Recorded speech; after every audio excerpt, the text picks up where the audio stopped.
Well, good afternoon, ladies and gentlemen. It's a great pleasure for me to be here, and thank you, Dawn, for that exceptionally kind introduction, and for reminding me of my responsibilities. It's a great pleasure and a tremendous privilege to serve Canadians in that role. I'd also like to recognize my colleagues here today, Member of Parliament Harold Albrecht from the riding of Kitchener-Conestoga, and Stephen Woodworth, Member of Parliament for Kitchener Centre. Both are great colleagues, and both have contributed tremendously to the representation of their ridings in Parliament. I'm traveling through Southern Ontario this week, talking to Ontarians about what matters to them and their hopes for the future. Today is day one of a tour that will take me to London, Oakville, Guelph, and Toronto. And this tour is about listening to people in the Golden Horseshoe and discussing the challenges and the opportunities that drive our future. It is part of a broad pre-budget consultation process my colleagues and I are conducting right across the country. Canadians deserve a budget that makes them proud, reflects their values, and serves their interests. So I want to hear from you. I want to hear your ideas on what we can do to create jobs, growth, and long-term prosperity. And I'm particularly keen to talk about the role of innovation in driving growth. And where better to do it than Kitchener-Waterloo? This region is a crown jewel of Canadian innovation. Economic revolutions are always anchored in revolutionary cities. Revolutionaries of the first industrial revolution were London and Glasgow, the great British metropolises. Many cities anchor the digital revolution, but the Waterloo region is Canada's digital revolutionary, a story of inventive genius. This region exhibits that most Canadian of traits. Though small in population, you cast a long shadow and punch above your weight. In 2012, 631 patents were granted per million people, 3 times the national average. These cities, Kitchener, Waterloo, and Cambridge, thrive on the Waterloo trio: talented people, entrepreneurial energy, and economic opportunity. This formula is simply transformative. And the goal of replicating that formula is why I am here. You hear it often, but it bears repeating. The top priority of the government is creating jobs, growth, and long-term prosperity. Not temporary prosperity, but lasting prosperity, the kind our children can rely on. This nation's prosperity is in the hands of the private sector. Bold business leaders like yourselves and the innovation you bring from drawing boards to marketplace. This is one of the largest chambers in Canada, more than 1,800 members strong. And I want to mention the valuable contribution of the people of this region to Blackberry. They have shown that Canada can be a centre for innovation. People like Mike Lazaridis, who spearheaded the Perimeter Institute, a leading centre for scientific research, training, and educational outreach in foundational theoretical physics. Founded in 1999 in Waterloo, its mission is to advance our understanding of the universe at the most fundamental level, stimulating the breakthroughs that could transform our future. This is one of the keys to the next generation of success in this region. We all share a common goal: making Canada the best place in the world to invest, start a business, and create jobs. So today, I want to talk about the state of our nation, our successes, challenges, and opportunities. Kitchener-Waterloo has a bright future these cities share with all of Canada, because fiscally and economically, our nation is strong and on the rise. This government's focus on jobs, growth, and long-term prosperity is paying off. We have created more than 1.1 million net new jobs since the height of the recession, one of the strongest job creation records in the G7, 20% more jobs per capita than our closest competitor, 650,000 above pre-recession levels, 80% full-time, 80% in the private sector, and 62% in high-wage industries. The federal personal tax burden is at its lowest level in over 50 years when John Diefenbaker was Prime Minister. In 2013, Canada leapt from 6th to 2nd place in Bloomberg's ranking of the most attractive destinations for business. Canada's total business tax costs are now the lowest in the G7 and 46% lower than those in the United States. Both the IMF and the OECD expect Canada to be among the strongest growing economies in the G7 over this year and next. For the 6th year in a row, the World Economic Forum rated Canada's banking system the world's soundest. The credit rating agencies accord Canada a top AAA rating with a stable outlook, one shared by very few countries. And a recent New York Times study found that after-tax middle-class incomes in Canada, substantially behind in 2000, now are higher than in the United States. In fact, the Canadian middle class is the richest in the developed world. Canada has become an international success story, and through that success, we have been empowered to deliver targeted support for Canada, for Ontario, and for Kitchener included. Kitchener shares deep roots with Germany. That country has blessed this city with some of Ontario's most talented, hardworking immigrants who've contributed and excelled in virtually every field of human endeavor, and that includes manufacturing.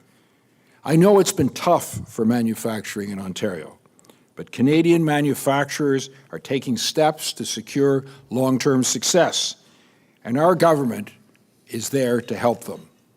We've allocated $1 billion to the Automotive Innovation Fund since its creation in 2008 to support major new research and development projects and long-term investments. And this includes $55 million for Linamar Corporation's green and fuel-efficient automotive powertrains up Highway 7 from Guelph. We renewed FedDev Ontario funding at $920 million over 5 years, which includes $200 million for the new Advanced Manufacturing Fund. The fund is building growth and productivity in Ontario's advanced manufacturing sector. It supports large-scale transformative manufacturing and advanced adoption of cutting-edge technologies. Our investments in this province, however, go beyond manufacturing. Conservatives know well that infrastructure is the lifeblood of the modern economy, not to mention the glue of Confederation. The Conservative Prime Minister understood this best. Sir John A. Macdonald built a railroad stretching right across the country, and on those tracks forged a dominion from sea to sea. Our government is investing in the largest and longest federal infrastructure plan in Canadian history, the new Building Canada Plan. The plan will see our government invest over $70 billion in infrastructure across the country over the next 10 years. This translates into a huge investment for Ontario, $11 billion in dedicated funding. And we are not stopping there. We're making $4 billion available for projects of national significance, $1.25 billion for P3 projects, and $10.4 billion via the GST rebate, supporting municipalities across Canada to build their infrastructure priorities. Since 2006, we've invested nearly $5 billion in Ontario and its municipalities under Building Canada Fund, the Provincial Territorial Base Fund, the Green Infrastructure Fund, and the Infrastructure Stimulus Fund. Taken together, Ontario has benefited from over $12.3 billion towards infrastructure improvements across the province. Excuse me. All of this is part of our commitment to build a stronger, more prosperous Ontario. And while we're on the subject of transfers to the province, let me state the facts. This year, we transferred $19.2 billion to Ontario, up 76% from the previous federal government, including health transfers of $12 billion and social transfers of $5 billion. The recent drop in equalization payments is a positive sign. As Canada's finance minister and an Ontarian, I look forward to the day when Ontario resumes its proud role as one of Canada's economic powerhouses. Ladies and gentlemen, though we are prosperous today, our prosperity is not predetermined. Canada's economy is growing, but the global economy still remains fragile.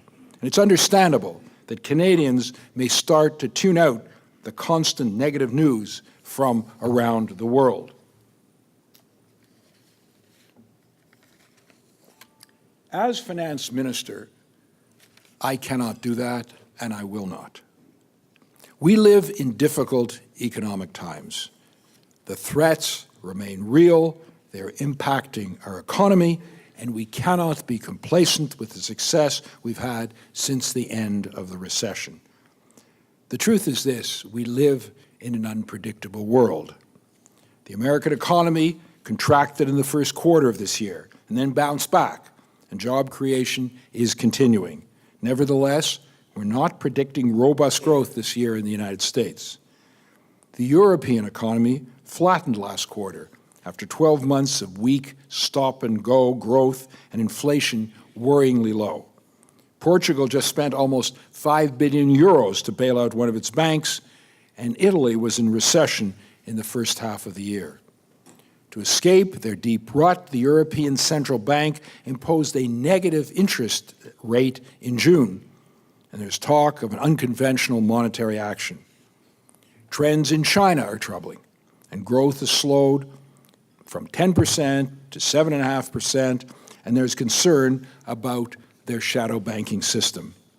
The IMF downgraded its global economic outlook in July, as it has been doing for several years in a row. And then there are the geopolitical risks.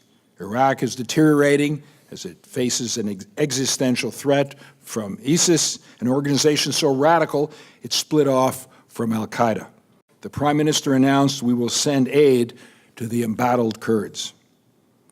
Russia is infringing on Ukrainian sovereignty, generating sanctions from Canada and our allies with financial and economic implications for the Eurozone. The destructive war in Syria drags on, and the Iranian nuclear program continues apace, temporarily off the radar, for the media at least, but heading for a seemingly inevitable crisis. So Canada seems like an island of stability in an unstable world. But as a great trading nation, we cannot insulate ourselves from the world economy. To the contrary, we must continue trading with the world if we're going to prosper and grow. Indeed, 60% of our GDP and one in 5 jobs is tied to exports. However, global risks, economic and geopolitical, have dampened our exports and undermined business confidence. And that is why complacency would be irresponsible. We must continue taking action to create jobs, grow the economy, and generate long-term prosperity for Canada.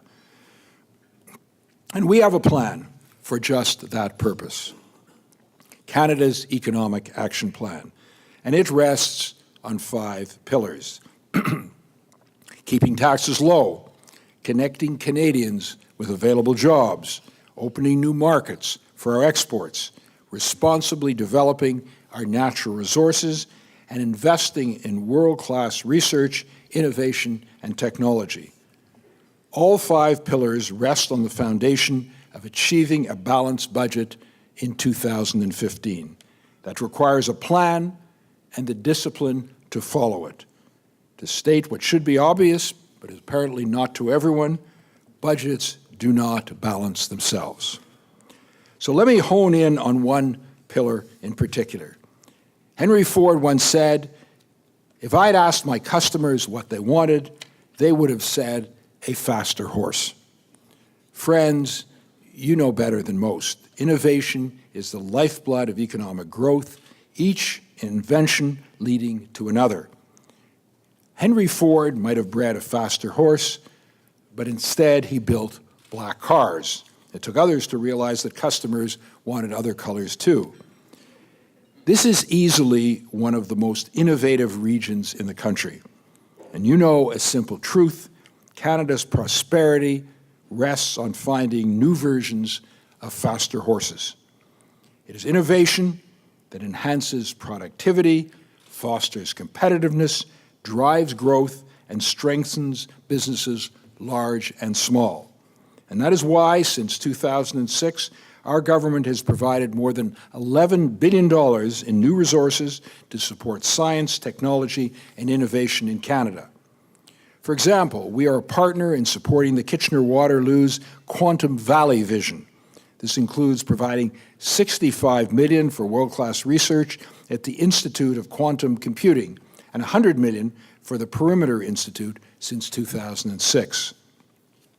Our government is providing $19.5 million over a 10-year period to the Canadian Digital Media Network, which works with researchers and entrepreneurs to bring more digital solutions to market.